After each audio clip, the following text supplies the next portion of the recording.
నమస్తే, welcome to Janata news. ముందుగా headlines. సముద్రపు దొంగల ఆధీనంలో బంగ్లా షిప్, స్పందించిన భారత యుద్ధ నౌక.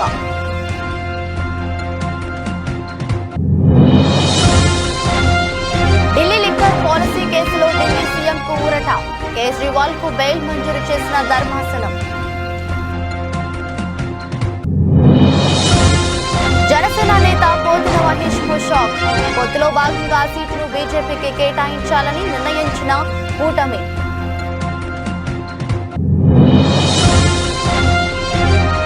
పవన్ కళ్యాణ్ ను ఓడించడమే లక్ష్యంగా వైసీపీ ప్లాన్, హాట్ గా పిఠాపురం పాలిటిక్స్.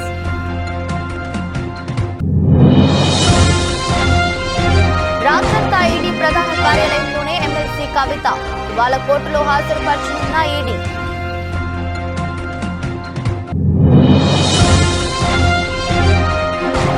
ట్రాన్సిట్ వారెంట్ లేకుండా ఎలా అరెస్టు చేశారు, ఈడీ అధికారులను నిలిపిసిన కేటీఆర్.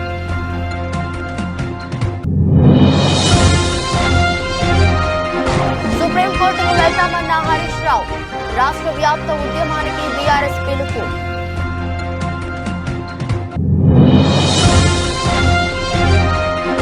నేడు రాజకీయాల్లో హీరోను పవన్ పై ముద్రగడ ఫైర్.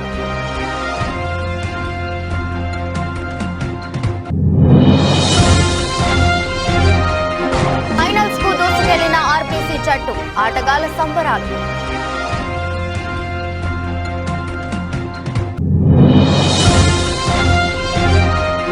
అల్లు అర్జున్ ని పట్టుకుని ఏడ్చేసిన అభిమాని, నెట్టింట వైరల్ అవుతున్న వీడియో.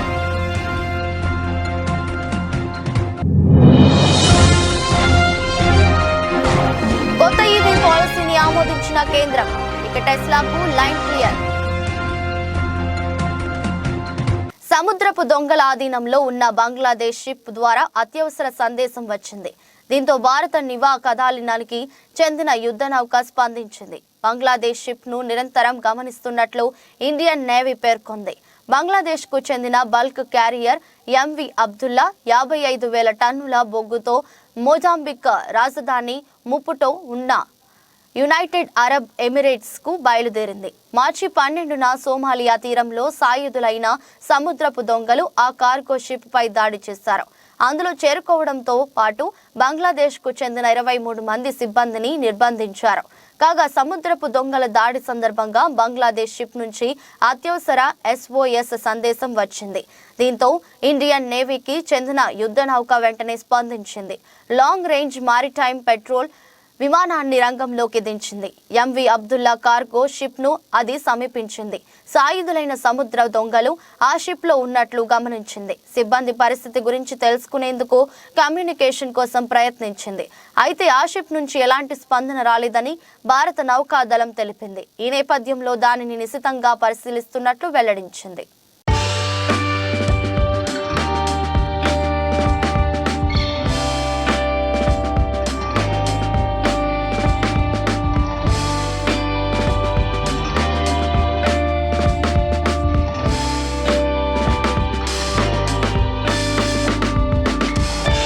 ఢిల్లీ లిక్కర్ పాలసీ కేసులో ఢిల్లీ సీఎం అరవింద్ కేజ్రీవాల్ కు ఊరట లభించింది. కేజ్రీవాల్ కు రౌస్ అవెన్యూ కోర్టు ముందస్తు బెయిల్ మంజూరు చేసింది. ఈడీ 8 సార్లు సమన్లు జారీ చేసినప్పటికీ విచారణకు హాజరు కాకపోవడంతో దర్యాప్తు సంస్థ ఢిల్లీ కోర్టు మెట్లెక్కింది. దీంతో నేడు తమ ముందు హాజరు కావాలని కోర్టు ఆదేశించిన విషయం తెలిసిందే. ఈ నేపథ్యంలో శనివారం ఉదయం విచారణకు హాజరైన కేజ్రీవాల్ కు న్యాయస్థానం షరతులతో కూడిన బెయిల్ మంజూరు చేసింది. 1,00,000 పూచీకత్తు, 15,000 బాండ్ సమర్పించాలని స్పష్టం చేసింది. అనంతరం న్యాయమూర్తి అనుమతితో కోర్టు నుంచి కేజ్రీవాల్ వెళ్లిపోయారు.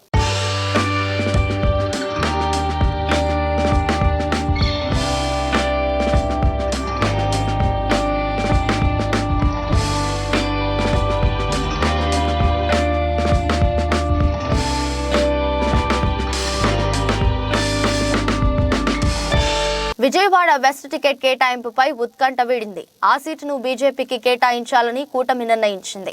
ఇప్పటి వరకు విజయవాడ వెస్ట్ టికెట్ ను జనసేనకే కేటాయిస్తారని ప్రచారం జరిగింది. జనసేన తరపున పోతిన మహేష్ పోటీకి సిద్ధమయ్యారు. కానీ ఆ సీటుని పొత్తులో భాగంగా బీజేపీకి వెళ్లిపోయింది. బీజేపీ అధిష్టానం అభ్యర్థి ఎంపికపై అన్వేషణ మొదలుపెట్టింది. విజయవాడ వెస్ట్ సీటు కోసం బీజేపీ నుంచి 3 నేతలు పోటీ పడుతున్నారు. బీసీ సామాజిక వర్గానికి చెందిన అడ్డూరి శ్రీరామ్, గోలగాని రవికృష్ణ టికెట్ ఆశిస్తున్నారు. ఆర్యవైశ్య సామాజిక వర్గానికి చెందిన పోలిశెట్టి రవికుమార్ కూడా విజయవాడ పశ్చిమ నుంచి పోటీ చేసేందుకు ఆసక్తిగా ఉన్నారు. మొత్తానికి 1-2 రోజుల్లో విజయవాడ వెస్ట్ అభ్యర్థిపై క్లారిటీ రానుంది.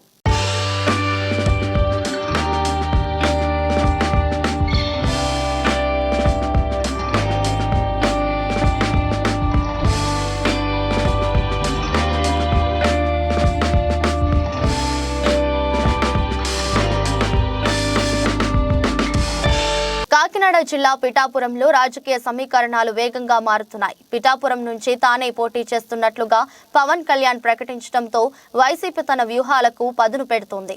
పిఠాపురం నుంచి పవన్ ను ఓడించడమే లక్ష్యంగా పావులు కదుపుతోంది. కాపు నేత ముద్రగడ పద్మనాభం వైసీపీలో చేరిన కాసేపటికే పిఠాపురం ఇన్ఛార్జి వంగ గీత క్యాంప్ ఆఫీస్ కు వెళ్లడం ఆసక్తికరంగా మారింది. ఇప్పటికే పిఠాపురం నుంచి పోటీ చేస్తున్న పవన్ కళ్యాణ్ ప్రకటనతో అప్రమత్తమైన వైసీపీ అందరినీ ఏకం చేసే పనిలో పడింది. పిఠాపురంలో పవన్ ను ఓడించడమే లక్ష్యంగా వైసీపీ అడుగులు వేస్తుంది. ఇక్కడి నుంచి ముద్రగడను బరిలోకి దించాలా లేక ఆయన కుమారుణ్ణి పవన్ పై పోటీకి నింపాలా అనే దానిపై చర్చించింది. వీరిద్దరూ కాకపోయినా వంగ గీతను పవన్ కళ్యాణ్ పై పోటీకి నిలపాలని చూస్తుంది. అయితే గతంలోనూ పిఠాపురం నుంచి పోటీ చేస్తానని ముద్రగడ ప్రకటించారు. దమ్ముంటే తనపై పోటీ చేయాలని సవాల్ విసిరారు. ఈ ముగ్గురిలో ఎవరు పోటీలో ఉండాలో నిర్ణయించనుంది వైసీపీ. ఇక మరోవైపు పిఠాపురంలో అసమ్మతి సెగలు బగ్గుమంటున్నాయి. టికెట్ రాలేదని అసంతృప్తితో ఉన్న మాజీ ఎమ్మెల్యే విఎస్ఎన్ వర్మ ఇవాళ కార్యకర్తలు అనుచరులతో సమావేశం కానున్నారు. పిఠాపురం నుంచి ఇండిపెండెంట్ గా బరిలోకి దిగేందుకు ప్లాన్ చేస్తున్నారు. అయితే వర్మ సైతం వైసీపీకి టచ్ లోకి వెళ్లే అవకాశాలు కనిపిస్తున్నాయి. ఒకవేళ వైసీపీలోకి వెళ్లలేకపోయినా ఇండిపెండెంట్ గా పోటీ చేయాలని చూస్తున్నారు. గతంలో పిఠాపురం నుంచి వంగ గీత విజయం సాధించారు.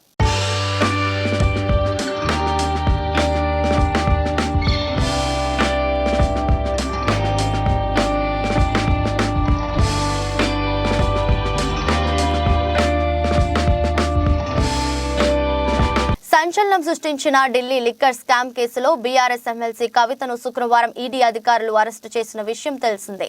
ఈ కేసు తెర మీదకు వచ్చిన 1.5 తరువాత కవిత అరెస్ట్ అయ్యారు. సౌత్ గ్రూప్ సభ్యుల్లో కవితదే చివరి అరెస్ట్ అయిన వారు ఇచ్చిన స్టేట్మెంట్ల ఆధారంగా పలుమార్లు నోటీసులు ఇచ్చి విచారించారు. ఈ నేపథ్యంలోనే శుక్రవారం కవిత ఇంట్లో రైడ్స్ చేసి ఈడీ అధికారులు ఆమెను అరెస్టు చేశారు. హైదరాబాద్ విమానాశ్రయంలో రాత్రి 8:45 ఆమెను విమానంలో ఢిల్లీకి ఈడీ అధికారులు తరలించారు. రాత్రి 11:30 కవిత ఢిల్లీ ఎయిర్పోర్టుకు చేరుకున్నారు. దీంతో ఆమెను అక్కడి నుంచి ఈడీ అధికారులు ప్రత్యేక కారులో ఎన్ఫోర్స్మెంట్ ప్రధాన కార్యాలయంకు తరలించారు. రెగ్యులర్ రూట్ లో కాకుండా వేరే మార్గంలో కవితను తరలించారు. అప్పటికే కార్యాలయం వద్దకు వైద్య బృందం చేరుకోవడంతో కవితకు వైద్య పరీక్షలు నిర్వహించారు. కవిత రాత్రంతా ఈడీ కార్యాలయంలోనే ఉన్నారు. కవిత వెంట ఆమె భర్త అనిల్ కుమార్, న్యాయవాది మోహిత్ రావు ఉన్నారు. ఈడీ కార్యాలయం వద్ద 144 సెక్షన్ విధించారు. భారీగా పోలీసులను మోహరించారు. బారికేడ్లు ఏర్పాటు చేసి కట్టుదిట్టమైన భద్రతను ఏర్పాటు చేశారు. ఈడీ కార్యాలయంకు వెళ్లే 3 మార్గాల్లో 2టిని మూసివేశారు. బీఆర్ఎస్ శ్రేణులు నిరసనకు దిగే అవకాశం ఉండటంతో భద్రతను కట్టుదిట్టం చేశారు. కవితను ఇవాళ ఢిల్లీలోని రౌస్ అవెన్యూ కోర్టులో ఈడీ అధికారులు హాజరుపరచనున్నారు. Liquor policy money laundering case దర్యాప్తు కోసం నాగ్పాల్ బెంచ్ ముందు హాజరుపరచనున్నారు. కవితను ఈడీ అధికారులు కస్టడీకి కోరనున్నారు.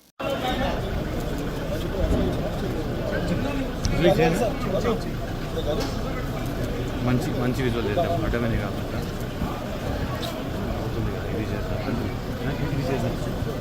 ధైర్యంగా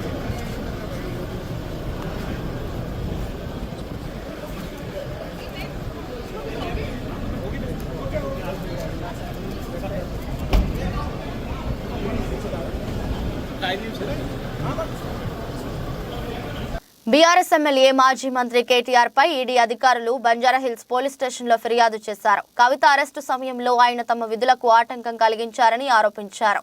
ఈ మేరకు ఈడీ మహిళా అధికారి ప్రియా మీనా బంజారాహిల్స్ పోలీసులకు ఫిర్యాదు చేశారు. కవిత అరెస్టు సమయంలో ఈడీ అధికారులపై కేటీఆర్ పలు ప్రశ్నలు సంధించిన విషయం తెలిసిందే. సుప్రీంకోర్టులో కవిత పిటిషన్ పెండింగ్ లో ఉండగా ఎలా అరెస్టు చేస్తారని ఆయన ప్రశ్నించారు.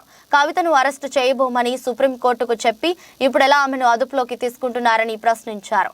శని ఆదివారాలు కోర్టుకు సెలవని తెలిసే శుక్రవారం అరెస్టు చేసేందుకు వచ్చారని కేటీఆర్ ఆరోపించారు. ఇందుకు సంబంధించిన వీడియోలు ప్రసార మాధ్యమాల్లో బాగా వైరల్ అయ్యాయి. Just please record. How have they entered? Ask these questions. Kari. अरे मतलब door is open. Madam Bhanupriya Meena says, search is over and arrest warrant is produced. And now she says, hold on. And now she says, we can't come in. Family cannot come in. And she also says that she has no transit warrant. She cannot produce before a magistrate, but she wants to make a case. Listen, you have given an undertaking in Supreme Court, and now you're violating it. You're in serious trouble. You're in serious trouble. You have the legal remedy always available. I'm telling you, you have come here on a Friday. Delhi liquor scam కేసులో BRS MLC కవితను ED అధికారులు arrest చేసిన నేపథ్యంలో దీనిపై మాజీ మంత్రి హరీష్ రావు మండిపడ్డారు. ఇవాళ ఆయన హైదరాబాద్ లో మీడియా సమావేశంలో మాట్లాడుతూ రాజకీయ కుట్రలో భాగంగానే కవితను అరెస్టు చేశారని చెప్పారు. కవిత అరెస్టును సుప్రీంకోర్టులో ఎదుర్కొంటామని తెలిపారు. మహిళలను ఈడీ అరెస్టు చేసే విషయంలో సుప్రీంకోర్టు విచారణ జరుగుతుందని అన్నారు. కవితను ఉన్నట్టుండి అత్యవసరంగా ఎందుకు అరెస్టు చేయాల్సి వచ్చిందని నిలదీశారు. కవిత అరెస్టు అప్రజాస్వామికమని హరీష్ రావు చెప్పారు. రాజకీయ దురుద్దేశంతో అరెస్టు చేశారని తెలిపారు. గత 18 నెలలుగా బీజేపీ నేతలు అరెస్టు చేస్తామని ప్రకటనలు చేస్తున్నారని అన్నారు. రేపు పార్లమెంట్ ఎన్నికల షెడ్యూల్ వస్తుందని, అందుకే రాజకీయ లబ్ధి కోసం కాంగ్రెస్ బీజేపీ కుట్రలు పన్నాయని చెప్పారు. తమకు అరెస్టులు, వేధింపులు కొత్త కాదని తెలిపారు. మమతా బెనర్జీ, నళిని బెనర్జీ, కవిత కేసులపై సుప్రీంకోర్టు విచారిస్తుందని అన్నారు. పార్లమెంట్ ఎన్నికల్లో దెబ్బతీసేందుకు బీజేపీ కుట్రలు పన్నుతుందని చెప్పారు. కవిత అరెస్టుకు నిరసనగా అన్ని నియోజకవర్గాల్లో నిరసన కార్యక్రమాలు నిర్వహిస్తామని చెప్పారు. కాంగ్రెస్ బీజేపీ కుమ్మక్కైన ప్రజాక్షేత్రంలో ఎదుర్కొంటామని తెలిపారు. ఈ రెండు పార్టీలకు శిక్ష తప్పదని అన్నారు. కవిత అరెస్టుకు నిరసనగా రాష్ట్ర వ్యాప్త ఉద్యమం చేపడతామని బీఆర్ఎస్ ప్రకటించింది. ఒక దౌర్జన్యపూర్వకంగా ఇవాళ కవిత గారి అరెస్ట్ జరిగింది. ఇది గతంలో కూడా జరిగింది, మీరు అందరు చూస్తున్నారు. మా మంత్రులు గంగుల కమలాకర్ గాని, ఇతర మంత్రులు, మా పార్లమెంట్ సభ్యులు, మా శాసనసభ్యుల మీద కూడా ఇలాంటి ప్రయత్నాలు జరిగినాయి. అటు ఈడీ కేసులు, ఇటు రాష్ట్ర ప్రభుత్వ అక్రమ కేసులు, ఇలా అనేక రకాల మా పార్టీ నాయకుల మీద కూడా కుట్ర జరిగింది. ఒకవైపు మా ఎమ్మెల్యేలను కొనుగోలు చేసే ప్రయత్నం కూడా ఇదే బీజేపీ నాయకులు చేసిన విషయం కూడా మనందరికీ తెలుసు. అంటే ఇది ఒక రకంగా రాజకీయంగా మా మీద కక్ష సాధింపు చర్యలకు పాల్పడతా ఉన్నారు. ఎందుకంటే ఇదంతా కూడా ఒక కక్షతో చేస్తున్నటువంటిదే తప్ప ఇంకోటేం కాదు. ఈ అప్రజాస్వామిక చర్యలకు నిరసనగా ఈరోజు కవిత గారి అరెస్టుకు నిరసనగా రాష్ట్ర వ్యాప్తంగా కూడా రేపు అన్ని నియోజకవర్గ కేంద్రాల్లో పెద్ద ఎత్తున నిరసన కార్యక్రమాలు చేయాలని చెప్పి పార్టీ పిలుపునిస్తా ఉంది. ఎందుకంటే ఈరోజు ఈ అరెస్ట్ అనేది కేవలం రాజకీయంగా ప్రేరేపితమైంది. 1 సంవత్సరంన్నర కింద కవిత గారిని విట్నెస్ కింద నోటీస్ ఇచ్చారు.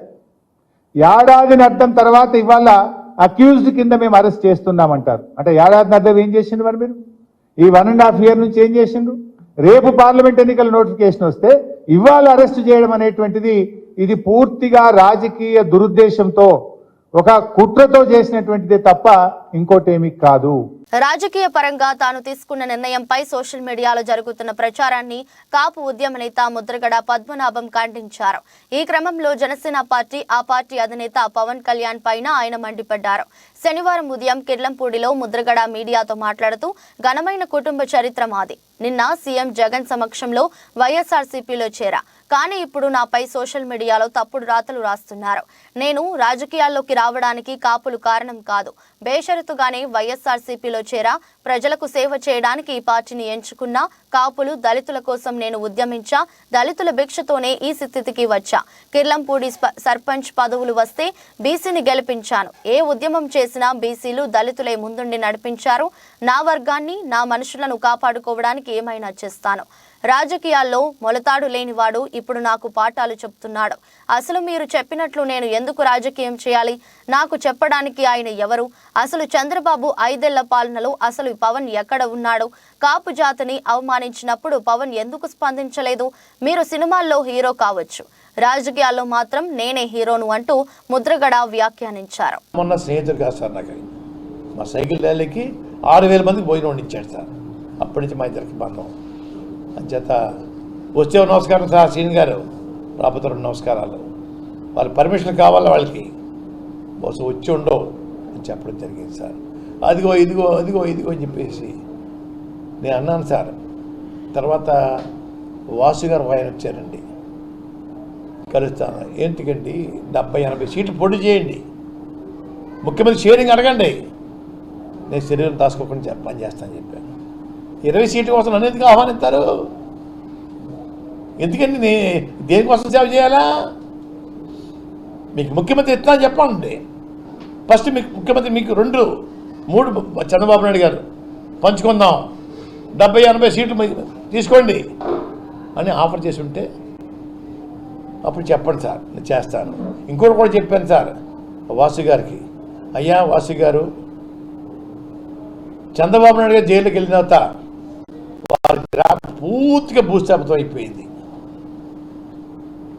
పవన్ కళ్యాణ్ గారు జైలుకి వెళ్ళి చూసి వచ్చిన తర్వాత, బయటకు వచ్చి భరోసా ఇచ్చిన తర్వాత గ్రాఫ్ విపరీతంగా పెరిగిందండి. మీ వల్ల పెరిగింది గ్రాఫ్. చంద్రబాబు నాయుడు గారు ఏం చేయాలా? కళ్యాణ్ గారు జరిగిపోయింది, ఇద్దరు ఆఫ్ పొడి చేసుకుందాం, ముందు మీరు 2 తీసుకోండి, తర్వాత నాకు మోడీ ఇవ్వండి అడిగి ఉండాలా వాసు గారు? అటువంటి మాట కూడా మహిళల ప్రీమియర్ లీగ్ 2024 టోర్నీలో స్మృతి మంతానా నేతృత్వంలోని ఆర్సీబీ జట్టు ఫైనల్లోకి దూసుకెళ్లింది. ఎలిమినేటర్ మ్యాచ్లో ఆర్సీబీ జట్టు 5 పరుగుల తేడాతో హర్మన్ ప్రీత్ కౌర్ నేతృత్వంలోని ముంబై జట్టుపై విజయం సాధించింది. దీంతో ఇప్పటికే ఫైనల్కు వెళ్లిన ఢిల్లీ జట్టుతో ఆర్సీబీ జట్టు ఆదివారం ఢిల్లీ మైదానంలో తలపడనుంది. చివరి బాల్ వరకు ఉత్కంఠ భరితంగా సాగిన మ్యాచ్లో ఆర్సీబీ జట్టు పైచేయి సాధించింది. టాస్ గెలిచి తొలుత బ్యాటింగ్ చేసిన ఆర్సీబీ జట్టు నిర్ణీత ఓవర్లలో కేవలం 135 పరుగులు మాత్రమే చేయగలిగింది. ఆర్సీబీ బ్యాటింగ్ ప్రారంభంలో పేవలంగా సాగింది. 34 పరుగులకే 3 వికెట్లు కోల్పోయింది. కెప్టెన్ స్మృతి మందన కేవలం 10 పరుగులకే అవుట్ అయింది. కష్టాల్లో ఉన్న ఆర్సీబీ జట్టును ఎల్లిస్ ఫారీ ఆదుకుంది. ఎల్లిస్ 50 బంతుల్లో 66 పరుగులు చేసింది. చివరిలో జార్జియా వేర్ హోమ్ 10 బంతుల్లో 18 పరుగులు చేయడం జట్టు స్కోర్ 135 పరుగులకు చేరింది. 136 పరుగుల లక్ష్యంతో బ్యాటింగ్ ప్రారంభించిన ముంబై ఆటగాళ్లు ధాటిగా ఆడలేకపోయారు. దీంతో 10 ఓవర్లకు 68 పరుగులు చేసిన 3 వికెట్లు కోల్పోయింది. హర్మన్ ప్రీత్ కౌర్ 33 పరుగుల వ్యక్తిగత స్కోర్ వద్ద అవుట్ అయింది. దీంతో మ్యాచ్ క్రమంగా ఆర్సీబీ జట్టు వైపు మళ్లింది. ఆఖరి ఓవర్లో 12 పరుగులు అవసరం కాగా తొలి 3 బంతులకు 4 పరుగులే వచ్చాయి. 4వ బంతికి పూజ 4ను అవుట్ అయింది. ఆ తరువాత 2 బంతులకు 2 పరుగులు రావడంతో ముంబై జట్టు నిర్ణీత ఓవర్లలో 130 పరుగులు మాత్రమే చేయగలిగింది. దీంతో ఆర్సీబీ జట్టు విజయం సాధించి ఫైనల్స్ కు దూసుకెళ్లింది. ఫైనల్స్ కు చేరడంతో ఆర్సీబీ జట్టు ప్లేయర్లు సంబరాలు చేసుకుంటున్నారు. ఇందుకు సంబంధించిన వీడియో సోషల్ మీడియాలో వైరల్ గా మారింది.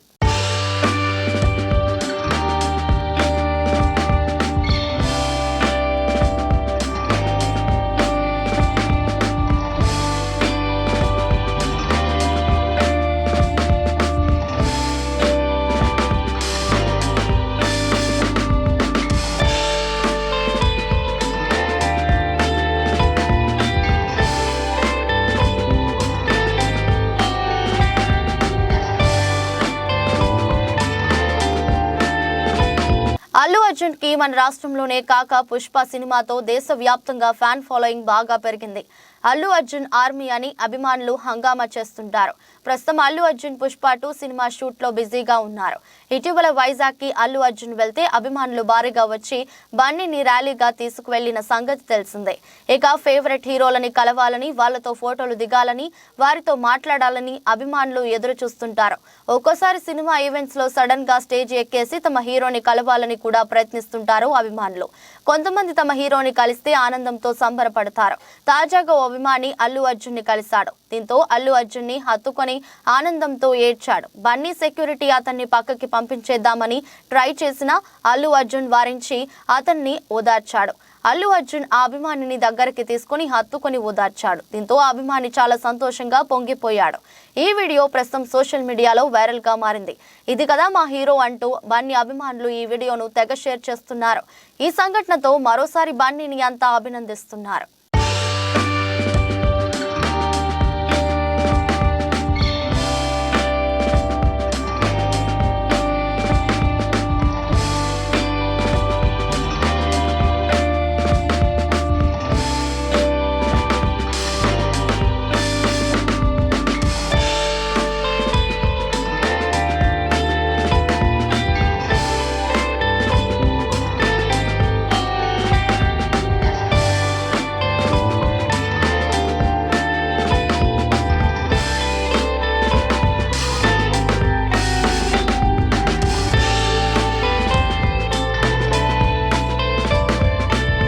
నూతన ఎలక్ట్రిక్ వెహికల్ పాలసీని కేంద్ర ప్రభుత్వం శుక్రవారం ఆమోదించింది. ఈ కొత్త విధానం కింద $500 మిలియన్ తగ్గకుండా పెట్టుబడులతో కంపెనీలు ముందుకు రావాల్సి ఉంటుంది. అప్పుడే దేశంలో ఏర్పాటు చేసే విద్యుత్ ఆధారిత వాహనాల తయారీ కేంద్రాలకు గాను ఆయా సంస్థలకు పన్ను రాయితీలు అందుతాయి. గరిష్టంగా ఎంతైనా పెట్టుబడులు పెట్టవచ్చు. అయితే బడా ప్యాసింజర్ కార్ల కంపెనీలే లక్ష్యంగా ఈ విధానం ఉండటం గమనార్హం. ఇక ఈ వెహికల్స్ కోసం భారత్లో తయారీ కేంద్రాలను ఏర్పాటు చేసే కంపెనీలకు తక్కువ కస్టమ్స్ సుంకాలతో పరిమిత స్థాయిలో కార్లను కూడా విదేశాల నుంచి దిగుమతి చేసుకునే వెసులుబాటు ఉంటుందని ఓ అధికారిక ప్రకటన చెబుతుంది.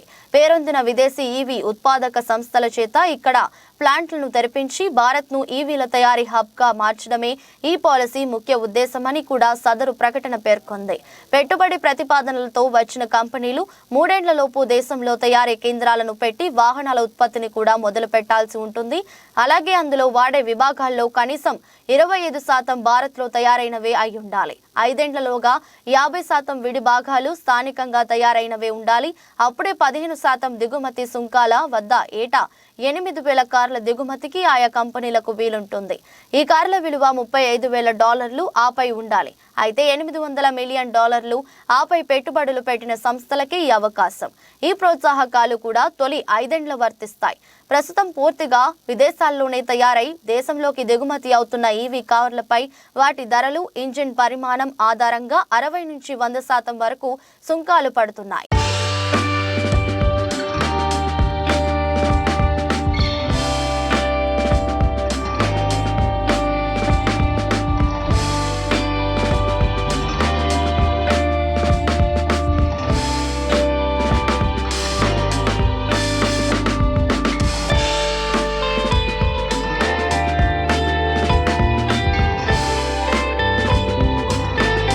పలాస మండలం బొడ్డపాడు సచివాలయం పరిధిలో నూతనంగా నిర్మించిన ఎస్సీ కమ్యూనిటీ హాల్ మరియు విలేజ్ హెల్త్ క్లినిక్ ను పార్టీ నాయకులతో కలిసి ప్రారంభించిన రాష్ట్ర పశుసంవర్ధక, పాడి పరిశ్రమ మరియు మత్స్యశాఖ మంత్రులు డాక్టర్ సీదిరి అప్పలరాజు.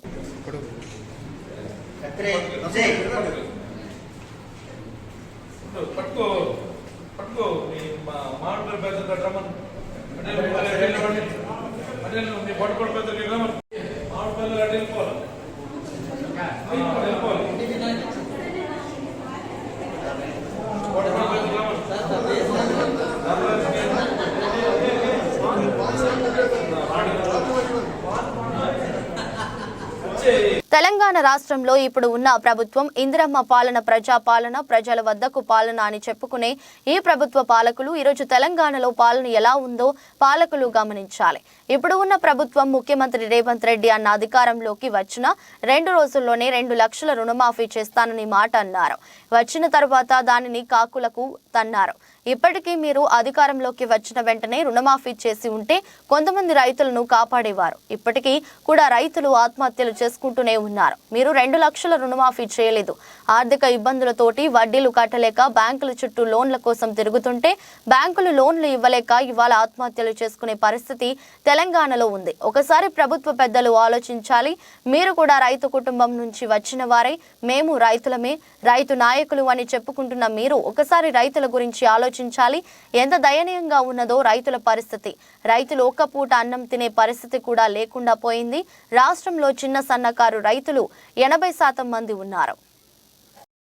తెలంగాణ బతుకమ్మ పార్టీ రాష్ట్ర వ్యవస్థాపక అధ్యక్షుడిని.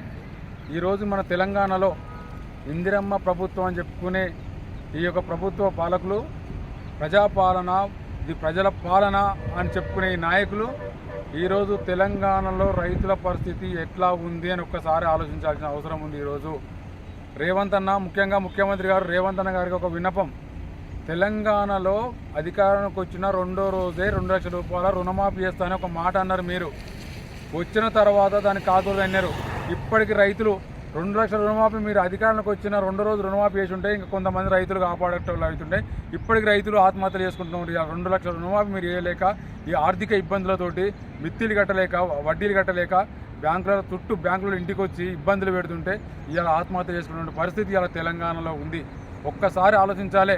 రైతులకు ఎలాంటి పరిస్థితుల్లో మీరు రైతు కుటుంబం, మేము రైతు నాయకులు అని చెప్పుకుంటున్నాను. మీరు ఈరోజు రైతుల పరిస్థితి ఒకసారి ఆలోచించాలి. రైతులు ఎంత దయనీయంగా ఉండే వాళ్ళ పరిస్థితి. ఒక పూట అన్నం పండించే రైతన్నకు ఒక పూట అన్నం, ఒక బుక్కడు అన్నం కడుపులో పోయి కూడా ఇలా లేని పరిస్థితి ఇలా రైతు ఉన్నాడు. చిన్న సన్నకారు రైతులు. వార్తలు ముగించే ముందు మరోసారి హెడ్లైన్స్. సముద్రపు దొంగల ఆధీనంలో బంగ్లా షిప్, స్పందించిన భారత యుద్ధ నౌక.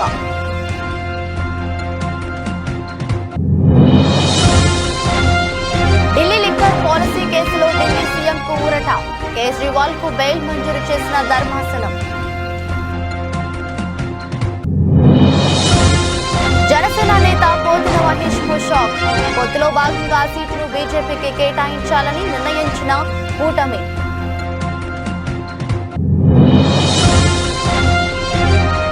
పవన్ కళ్యాణ్ ను ఓడించడమే లక్ష్యంగా వైసీపీ ప్లాన్, హాట్ గా పిఠాపురం పాలిటిక్స్.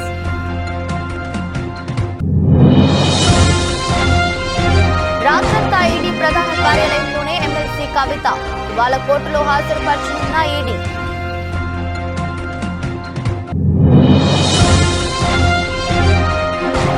ట్రాన్సిట్ వారెంట్ లేకుండా ఎలా అరెస్టు చేశారు, ఈడీ అధికారులను నిలిపిసిన కేటీఆర్.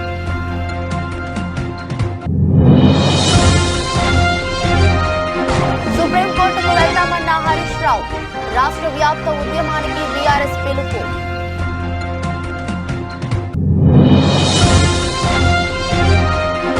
నేడు రాజకీయాల్లో హీరోను పవన్ పై ముద్రగడ ఫైర్.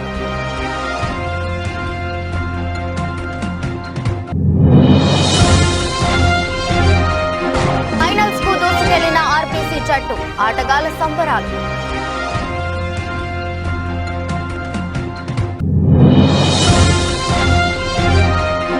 అల్లు అర్జున్ ని పట్టుకుని ఏం చేసిన అభిమాని, నెట్టింట వైరల్ అవుతున్న వీడియో.